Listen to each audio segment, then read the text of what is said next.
नमस्कार, आप सभी का स्वागत है मेरी रसोई में। आज सोचा क्यों ना किचन से कविता की जाए, क्योंकि हम गृहिणियों का ज़्यादातर समय तो किचन में ही निकलता है। तो सुनिए आज की हास्य कविता, गृहिणियों का मजदूर दिवस।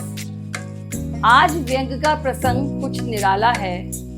व्यंग की श्रेणी हास्य हो या गंभीर, इसको तय करने का भार आप श्रोताओं पर डाला है।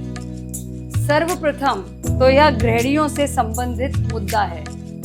स्वेच्छा से दीजिए साथ अगर आपकी श्रद्धा है। सोच लीजिए, समर्थन के लिए बगावत करनी पड़ सकती है। पति और ससुराल से लेकर देश की सरकार तक हिल सकती है। सरकार हिलने का अर्थ पड़ोसी देश जैसा मत समझिएगा।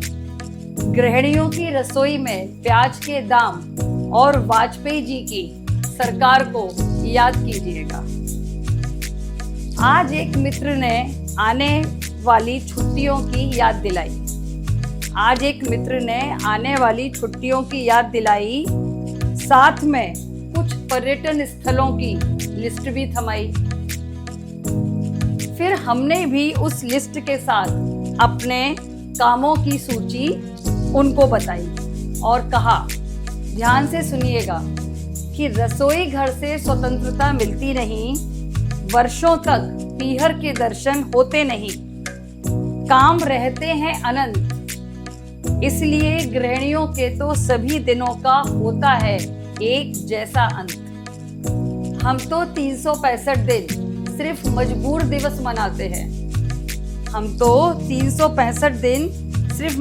दिवस मनाते हैं। जिसको मजदूर दिवस के रूप में शायद आप भी पहचानते हैं। लेकिन अब आप सुनिए कि स्त्रियों का मजबूर दिवस और दुनिया में मनने वाला मजदूर दिवस में क्या अंतर है।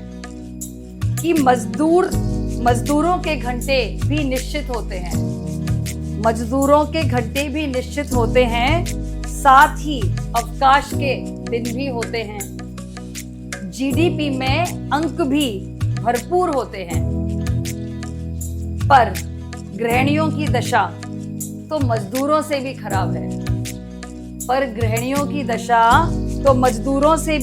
है। भोर से रैन तक सिर्फ जिम्मेदारियों का दबाव है। यह सुनकर मित्र बोले, मजदूर शब्द का गुंजन है तो बहुत अशिष्ट। आखिर गृहस्थी की निपुणता ही तो बनाती है स्त्री को विशिष्ट।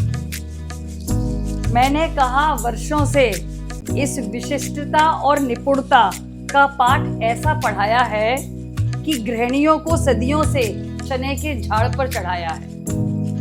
पर अब समय बदल गया है। आंखों पर चढ़ा चश्मा भी उतर गया है।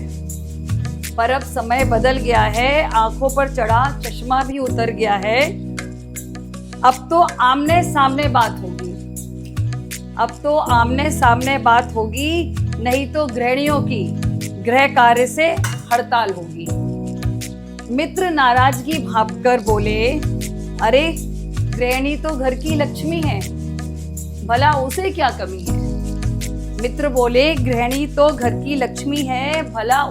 कमी है। मैंने कहा, और पति भी तो सभी के विष्णु हैं। अब संभालो सारा घर यदि वह सहिष्णु है। समझौते की गुंजाइश उनको कम ही लगी। माथे पर बल पड़े और चेहरे पर शिकन थी बड़ी। तुरंत पत्नी को फोन मिलाकर उनसे बात करी। बगावत की लौ घर तक ना पहुंचे, इसकी भी हर संभव कोशिश करी। 100 चूहे खाकर मित्र रूपी बिल्ली घर